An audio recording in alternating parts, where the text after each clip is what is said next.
In this segment, we're going to talk about a technique which will allow us to calculate exactly the volume of a figure that is intricate like this one. Now, we're actually finding the volume of glass that composes this little candle holder. And it turns out that we can find the volume either with or without the candle included. Well, the technique involves the basic technique for a definite integral. And let's talk about that a little bit. Remember that when we talked about integration and definite integration particularly, we interpret that idea as the area under a curve. And we talk about the area between the graph of a function, the x-axis, and within a certain interval. And we talked about the concept of that as being one where we first take little bitty rectangles, and if we add the sum of the areas of a bunch of rectangles along here, then we approximate the area, and then we talk about the limit of a sum and so on. Well, we're going to apply that same idea to volume. Now, let's begin the discussion of volume like this. Now, I'm just taking a very simple type of figure and a predictable type of figure like a cylinder, and we know that to calculate the volume of this cylinder, the formula is pi times radius squared times height, so pi r squared h. Now, I want you to notice this, though, about the formula, that it is the area of the base times the height. Now, in order for us to apply our integration technique to this, what we're going to do is we're going to position our cylinder in a particular way along our coordinate plane. That is, we're going to take it and we're going to just twist it a little bit and position it like this. Now, notice that the x-axis is going right through the middle of it, and I might even position, just for convenience, the y-axis going through, right about here.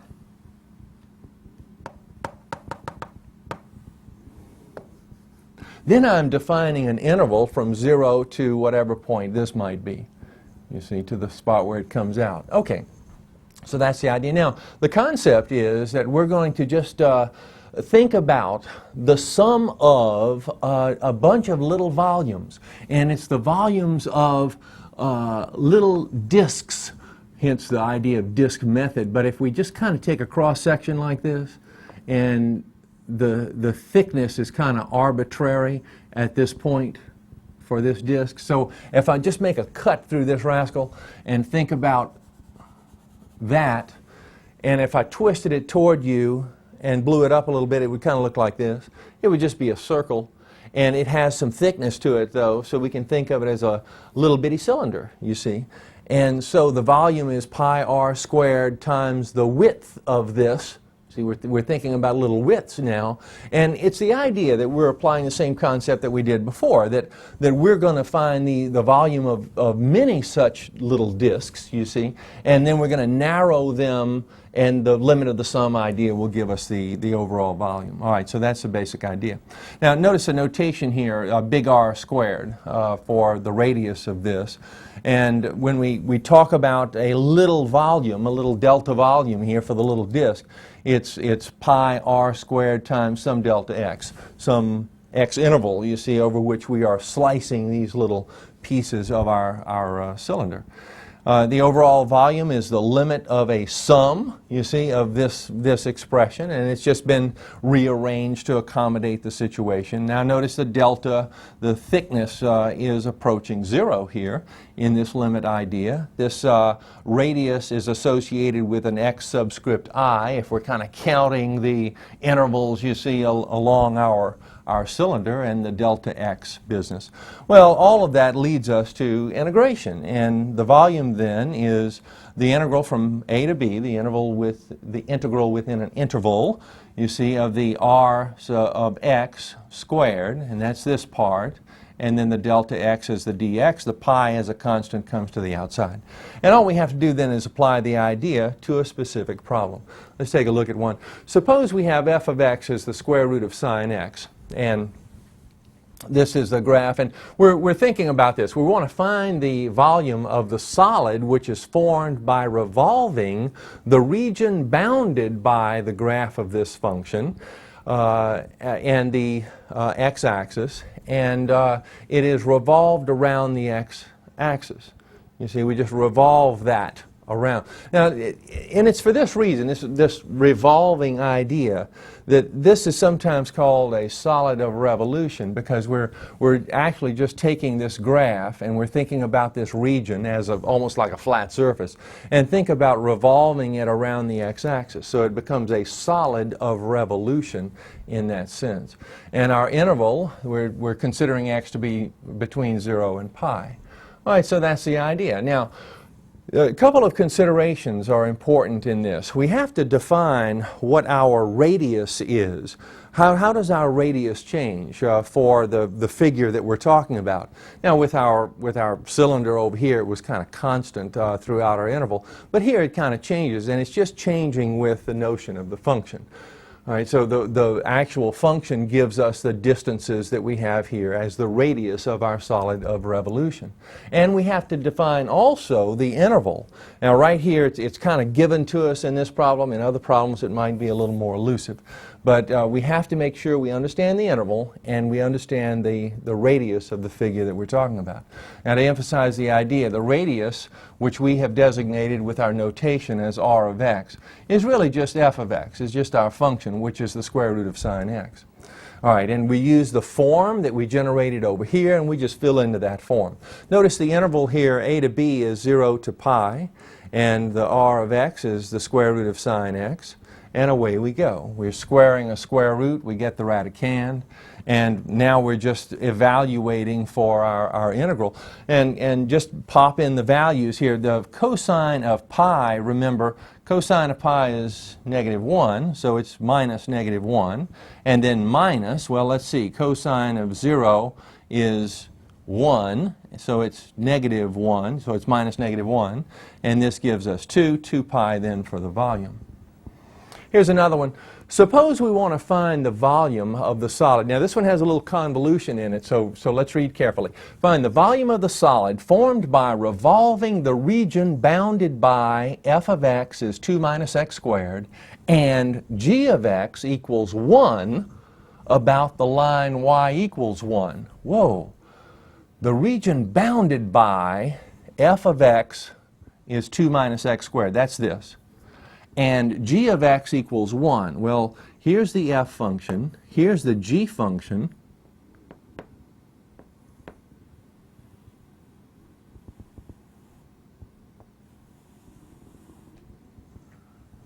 g of x is 1, it's just a constant function, and the line y equals 1. Well, the line y equals 1 is just right here. So all we're doing is now the region bounded by this function and that function means that we're talking about this region, you see, and we're revolving around this line, and so it's a solid of revolution defined by this surface. There's a flat surface, we revolve it, it comes down like this. Kind of looks like the figure that we had before, and I'm going to try to draw it as symmetrically as I can, but I'm no artist. So we have a three-dimensional figure. It kind of looks like this. All right, now, consider then that we need to talk about our bounds here. Where are we going from and to? You see, over what interval are we considering this?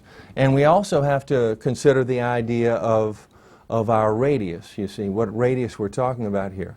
Now, the endpoints of the interval are at the intersections, at the intersection of this function and this function. It's the place where their y values are equal, if you will. And so all we have to do is set the functions equal to one another and resolve that situation. And I've done that here. Set f of x equal to g of x, and I've solved for x, so x is plus or minus 1. So the interval is from -1 to 1. All right, so here we have that -1 to 1. Now, what about the radius? Well, the radius of this rascal, it's kind of like it's from this line to the top of the curve. And to find that, it's like it's taking the y value associated with our upper function and then subtract the y value associated with the other graph. So it's really just f of x minus g of x, you see, to give us this difference all along the figure. So it is calculated this way. We take the difference in the functions, and so here's the f function minus the g function, and simplifying we get this. This is our radius now, so in our template here we just replace the information that we know. The interval is from -1 to 1. The radius is given by this expression, and away we go. Squaring here, we just expand, integrating. Let's see, the integral of the 1, the integral here, the integral here, all of that is kind of self-explanatory, I think, with what we've had before. And now, let's see, we take the upper limit, we replace x with 1 everywhere we see it. We've got a 1 here, and then we've got a 1 here. 1 cubed is 1. So this is 2 times 1/3. Oh, that's minus 2/3. And a 1 here gives us minus 1/5. And then minus, let's see, -1 in place of x, and so on. So it's pretty arithmetic from here, and then we just collect as we normally would. We find the volume to be 16/15 pi for this figure. In the previous two examples, the solids were truly solid. That is, they didn't have any holes in it. Suppose, though, we drill a hole in the solid. We can still make the calculations we're talking about. Now, here's what I mean. Imagine that we have this cylinder, and let's say that we drill a hole through it from one circular surface to the other circular surface, right through the middle. What kind of thing do we have when we slice it and look at a cross-section? Well, we have a figure that looks like this. It looks like a washer. Now realize what this is. This is a cross-section of that cylinder. So the cylinder would kind of come out this way and kind of go through the board, and we're just slicing it, and here's the cross-section. Here's what the cross-section looks like. Now, we're interested in the area of this cross-section. And when we talked about the area of the cross-section before, when it was truly a solid for that cylinder, it was just the area of a circle. You remember, it was the area of the circle times the height is what we started with, and then it was the area of this circular surface times a certain width, and so on as we develop the situation. But here, the area is the area of this washer. And we can really think of the calculation of the area as being the area of the big circle minus the area of the little circle. And let's see where that takes us. So the area of the surface of this washer is the area of the big circle minus the area of the little circle. Each of these is some pi r squared amount. The pi can be factored out, so we have big R squared minus little r squared. And the way that it manifests itself in the notation is like this. It's pi, then we have our interval, and we have this big radius associated with an x squared, and the little radius associated with an x squared. And we want the difference between those two because of that situation up there. All right, here's a problem that uses this kind of technique. And this situation occurs anytime you have a piece of the figure that's kind of dug out, you see. You're going to get this washer effect. And here it is. Here's the figure, but let's read the problem. It says, find the volume of the solid formed by revolving the region bounded by the graphs of y equals the square root of x and y equals x squared about the x-axis. Now, let's get a grip on this region, this region bounded by these two equations. Y equals the square root of x. Well, here's the graph. You see, just in the first quadrant we're talking about, and the graph of y equals x squared would be this. All right, and so we're just talking about this little region, but then you spin it around the x-axis, and you have a solid. You see, you have a solid generated in the same way that it was generated before. Okay, now we think about the notion of cross-section of this thing, and think about going across like this. You have this washer effect, because this little piece right here, this surface, goes all the way around, you see, and when you take a cross-section of it, it looks like that washer effect. Okay, so that's the idea. Now, we need to calculate here the outer radius and the inner radius in order to make the calculation within the integral notation. The outer radius we'll designate as big R of x, and that's the square root of x part. You see, that's that upper function that we had up here. And little r of x is the x squared. So in our notation now, and our notation looks like this, fitting our problem to the notation, we have, let's see, the interval is from 0 to 1, and we should calculate that. I didn't emphasize that very much, but the two graphs intersect here at an x of 1. All right, that's kind of an important feature. And then the big R of x is, the big R is the square root of x, it's squared, and little r is x squared. And so let's see, squaring the square root, we get the radicand. X squared squared is x to the fourth. Let's see, we integrate these two separately. The integral of the x is x squared over 2, and for this it's x to the fifth over 5. And so we run up here, and notice that we're in the interval from 0 to 1. So let's see, for the 1, we replace these numerators with 1s, and we have this, minus, and the 0 replacing these numerators, that just goes out. And then we find common denominators here and evaluate to find the volume to be 3/10 pi or 3 pi over 10. This next one involves two nuances. We have the situation that we had in the previous problem, plus we have an additional nuance. Let's read the problem. It says, find the volume of a solid formed by revolving the region bounded by, and we have several equations here, about the y-axis. So we're going to revolve around the y-axis rather than the x-axis in this one. So that presents us with one of the nuances. Now, let's talk about these bounds. We have the graph of y equals x squared plus 1, and that's this. You see, that's just this little curvy part. And then y equals 0, and that's the x-axis. X equals 0, that's the y-axis. And x equals 1. X equals 1. Okay, that's this line. So we're really talking about this little region right here, and we're going to revolve that around the y-axis. So we just swing it around here, and look at what happens. We have this dish effect occurring up here at the top, and we have a true solid, which is a cylinder, right in this region.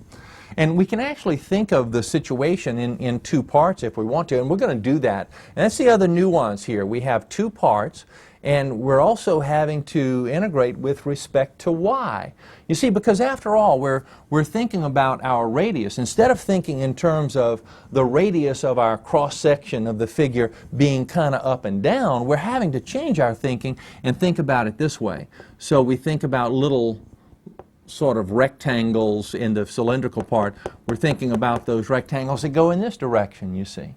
And it's pretty easy to think about this radius, isn't it, for the cylinder part of it. It's just 1. It goes from 0 to 1, so that radius is just 1. That's pretty easy. But what about the part up here? Well, we have to make the calculation for a little rectangle that might be, for example, right in this neighborhood. You see, now how do we do that? Well, we're looking for horizontal distances here, so rather than have a function which is y in terms of x, we need to rewrite that as x in terms of y. So I'm thinking about this curve, which is y equals x squared plus 1, and I'm thinking about solving it for x. I want to write x sort of as a function of y. You see, just kind of the other way around. So it's solving this, we find that x is the square root of y minus 1. So the radius in terms of y is the square root of y minus 1. So that's what we're talking about when we have that distance right here. You see, it is a x distance, a radius in terms of y, you see, is that distance, and then 1 is this overall distance. So it's the difference in those two that will give us this little radius unit that we're after. All right, so let's set the problem up like this. We're going to find the volume in pieces. We're going to say, well, we have a cylinder part, and we might say we have a dish part. The dish part has this washer effect going on for those cross sections. So we would have, well, let's see, for the cylinder part it's pretty easy.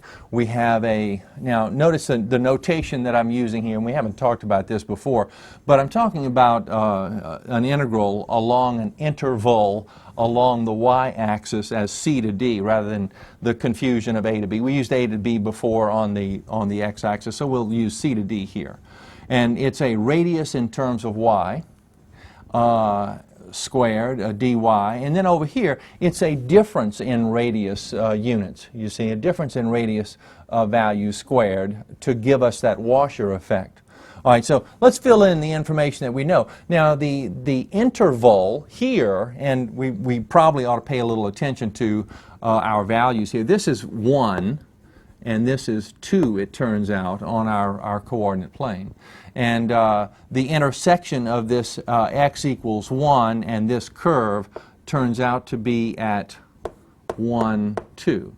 All right, so that's kind of important. So our overall interval here is from 0 to 2, but we're taking it in parts. The cylinder part is from 0 to 1, and the dish part is from 1 to 2. So that's why here we're integrating from 0 to 1, and the radius along that entire interval is just 1, and it's squared. And then over here, we're integrating along the interval 1 to 2, you see, along the y-axis. And again, the big radius, you see, all the way out to the edge of our figure is 1, and then the curvy part is the square root of the y minus 1. And now it's pretty much arithmetic. We just clean it up quite a bit. The 1 squared is 1 here, and 1 squared is 1. Squaring, we get the radicand, but we have the minus sign, so we have minus y and then the plus 1. The 1 and 1 gives us the 2, so we have the 2 minus y dy. And now we integrate as we normally would. This is 1, and the interval is from 0 to 1. And this is, let's see, 2y, then minus y squared over 2, and then from 1 to 2. And then back over here, let's see, the top end is just 1, so it's 1 pi, and 0 in place of y goes out. So it's just pi for this business. And then over here, let's see, we have a couple of parts. Replacing the y with 2 in both spots gives us this, and replacing with 1 in both spots gives us this business. And when the smoke clears on all of this and we collect it out, and it's pretty easy to see, this is 2 squared, 4 over 2 is 2, and this is 4. So we have 4 minus 2 is 2. And then minus this 2, all of this stuff goes out. So minus minus is plus, and this is just 1/2. So this is 1/2 pi plus pi, 1.5 pi, or 3/2 pi, or 3 pi over 2 for the volume of this overall figure.